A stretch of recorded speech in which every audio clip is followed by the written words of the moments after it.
50 quintal కేటాయింపు 5 క్వింటాలే సరఫరా మిగతా 45 క్వింటాలు ఎక్కడ? Welcome to BRS news. దొడ్డ నగరిలోని పేదల బియ్యం కేటాయింపులపై తీవ్ర ఆరోపణలు వెల్లువెత్తుతున్నాయి. 50 క్వింటాల బియ్యం కేటాయించగా గ్రామానికి చేరింది కేవలం 5 క్వింటాలేనని ఆరోపణలున్నాయి. మరి మిగిలిన 45 క్వింటాల బియ్యం ఏమైనాయి? ఎక్కడికి వెళ్లాయి? టీడీపీ మండల అధ్యక్షుడు దొడ్డనగరి శివప్ప అధికారులను నిలదీస్తూ ఎంఆర్ఓ కార్యాలయంలో నిరసనకు దిగారు. కేటాయింపు రికార్డులు, గోదాం విడుదల పత్రాలు, రవాణా వివరాలు, పంపిణీ రిజిస్టర్ ను బహిర్గతం చేయాలని డిమాండ్ చేశారు. 45 క్వింటాలకు సంబంధించిన లెక్కలను అధికారులు ప్రజల ముందు ఉంచాలని శివప్ప కోరారు. ఆరోపణలో నిజం లేకపోతే రికార్డులు బయటపెట్టి స్పష్టమైన సమాధానం ఇవ్వాలని సవాల్ విసిరారు. 50 క్వింటాలలో 45 క్వింటాలు ఎక్కడికి వెళ్లాయన్న ప్రశ్నకు సమాధానం చెప్పాల్సిన బాధ్యత అధికారులదే అన్నారు. 3 పార్టీల మధ్య నెలకొన్న రాజకీయ పరిస్థితుల్లో అధికారులు ప్రజలను, రేషన్ డీలర్లను ఇబ్బందులకు గురి చేస్తున్నారనే ఆరోపణలు కూడా వినిపిస్తున్నాయి. తహసీల్దార్, డిప్యూటీ తహసీల్దార్, ఆర్ఐ స్థాయి అధికారులు 3 ముక్కలుగా వ్యవహరిస్తున్నారనే విమర్శలు వ్యక్తమవుతున్నాయి. దీనిపై ఉన్నతాధికారులు సమగ్రంగా విచారణ చేపట్టి వాస్తవాలను వెల్లడించాలని స్థానికులు కోరుతున్నారు. కేటాయింపు నుంచి పంపిణీ వరకు ప్రతి దశకు సంబంధించిన లెక్కలను బయటపెట్టాలని డిమాండ్ చేస్తున్నారు. 45 క్వింటాల బియ్యం వ్యవహారంపై అధికారులు వివరణ కోసం దొడ్డనగరి ప్రజలు ఎదురు చూస్తున్నారు. ఇంతకీ 50 క్వింటాలలో 45 క్వింటాలు ఏమయ్యాయి? ఈ లెక్కకు సమాధానం చెప్పేది ఎవరు? 5 క్వింటాలు ఇచ్చేరమ్మన్న కోట ఉత్త 5 క్వింటాలు స్లిప్ రాసి అంటే రాసాడు తలా 70 క్వింటాలు రావాలా. 68 క్వింటాలు వాళ్ళు రాసి ఇచ్చిండేది గోడౌన్లో మాకు. మరి మొన్న 30 కార్లు వచ్చేవా, అవి ఇచ్చిపెట్టినా కూడా 70 క్వింటాలు 68 క్వింటాలు రావాలి మాకు. 5 క్వింటాలు దింపే 5 క్వింటాలు కూడా వానింట్లోనే దింపుకుంటే తప్పించాడు మన శ్రీకాంత్కి. ఉత్త 5 క్వింటాలు చెప్పే మీళ్ళకి చెప్తే కూడా వానికి అసలు చెప్పురు. వానికి వైసీపీ నా కొడుకే మద్దతు ఇస్తారు. నిమిషాలతో మా కోట మనకి దింపేయాలి కదా వీళ్ళు చెప్తే. లేదు నాకు స్లిప్ ఇవ్వాలన్నా, లేదు స్లిప్ ఇచ్చే వరకు చెప్పు.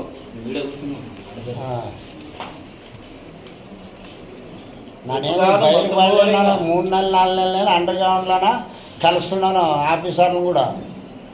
ఇది మించింది, ఇది ఇప్పుడు మించింది. ఇది ఏంటికి ఆఫీసర్లు చేయకూడదు. 700 600 కాళ్ళు ఉంటే చేయకూడదు. 800 వంద డబ్బులు నువ్వు ఒక డ్రామా ఆడి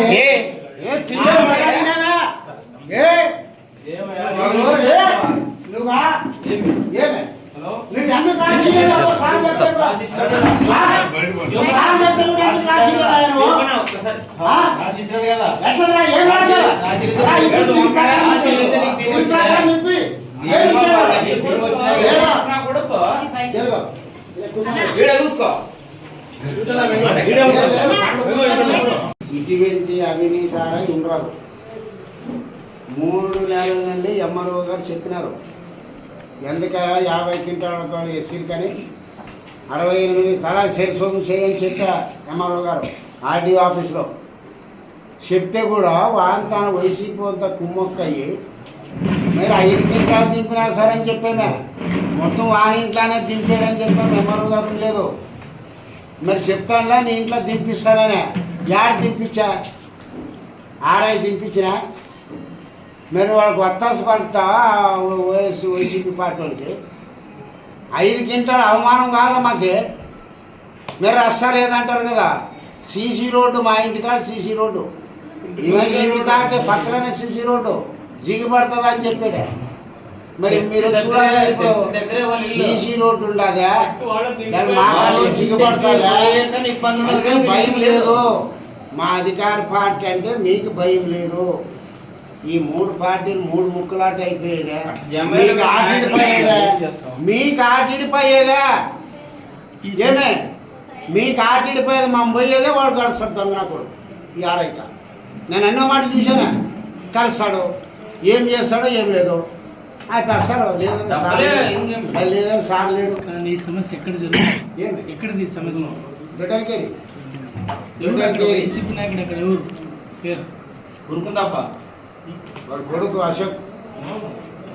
వాళ్ళ పేరు మన మీద చెప్తాం, వాళ్ళ పేరు వాళ్ళని అడగండి. వాళ్ళంజా కూడా పేరు ఏం చెప్తాం మరి వాళ్ళ పేరు మన సంగతి పలికిస్తారా మమ్మల్ని? వాళ్ళ శత్రువు లంజా కొడుకులు మాకు. మరి వాళ్ళ పేరు ఎట్లా అడుగుతారు? మీరు వాళ్ళని అడగని చెప్తారు. విషయం విషయం ఏమి లేదు. ఇప్పుడు పూర్తి సస్పెండ్ చేయాలా. ఆఫీసర్లు మా గవర్నమెంట్ మాటలు బాగుంటే వారిని నిమిషాలతో సస్పెండ్ చేయాలా. సస్పెండ్ చేయడానికి మిగతా కాదు. బైపార్కేషన్ చేయండి. 2 పెద్ద కూటమది. ఒకటి ఎస్సీకి ఒకటి బీసీకి.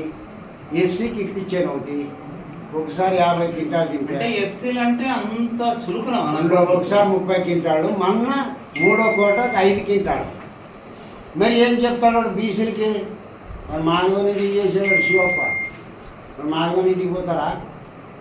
మీరు చూడండి.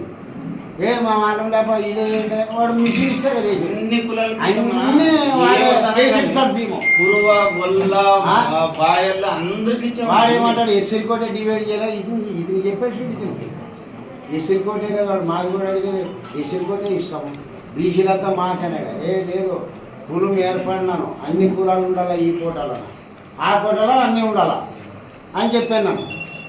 నువ్వు ఆర్ఐ అండి, గవర్నమెంట్ ఆఫీసర్ అయ్యింది. నువ్వు అని కొత్త నువ్వు సస్పెండ్ చేసేది వాడిని సస్పెండ్ చేసేది ఇడిచిపెట్టి నువ్వు వాడిని కొత్త పలుకుతావా? నువ్వు ఎట్లా ఇనువా? నువ్వు ఏమన్నా ఇవ్వదు కొత్తగానాను. 3 నెలలు 1/2 చేసినాము. 2 నెలలు చేస్తున్నాం రైస్. పోయిన మంత్ ఇక్కడే పాత డీలర్ దగ్గర దించినారంట. వీళ్ళకి సగం వాళ్ళకి సగం అని దించినారు. పాత డీలర్ దగ్గరే దించినారని వీళ్ళు వాదన. తర్వాత తీసుకొని పోయినారు. లారీ పోదని చెప్పేసి పోయిన మంత్ మొదట 2 నెలలు 1 నెల 2 నెలలు వేసింది 2 నెలలు దించినారు వాళ్ళ దగ్గర. పోయిన మంత్ దిబ్బలేదు. లారీ పోవడం మీద వర్షం వచ్చిందని చెప్పి ఈడ దించినారంట. వీళ్ళు ఇక్కడి నుంచి తీసుకొని వేసినారు. అక్కడ ఏం వీళ్ళు వాదనేమి ఇప్పుడు కాదు ఈ నెల కూడా వస్తారు. కాదు రోడ్డు వీళ్ళూరుకు ఇతనింటికి బాగుండదు. గమనించాలి కదా. వీళ్ళేమో ఈ నెల వీళ్ళింటికి బాగుండదా ఈ నెల ఇస్తారో లేదా? మీరు వైసీపీ నాయకులతో లోపాయికార ఒప్పందం గురించుకొని వైసీపీ నాయకులు కొమ్ము కాస్తున్నారంట. చెప్పండి సార్ ఈ విషయం మీద. ఇది డీలర్ షాప్కు సంబంధించిన సమస్య బేసికల్గా. సార్ ఇది దొడ్డనకేరి గ్రామంలో ఉంది. మనకుండే ప్రజెంట్ రూల్స్ ప్రకారం 600 కార్డులు దాటితే మనం కొత్త రేషన్ షాప్ అనేది పెట్టొచ్చు అన్నమాట, డివైడ్ చేసి. అయితే మనకు ప్రతి ఒక్క దానికి ఒక నోటిఫికేషను, ఒక పద్ధతి అనేది, సిస్టమ్ అనేది ఉంది. ఇప్పుడు 600 దాటితేనే 601వ కార్డు వస్తేనే వెంటనే డివైడ్ చేయాలంటే వీలు కాదు. ఉదాహరణకు చెప్తున్నాను.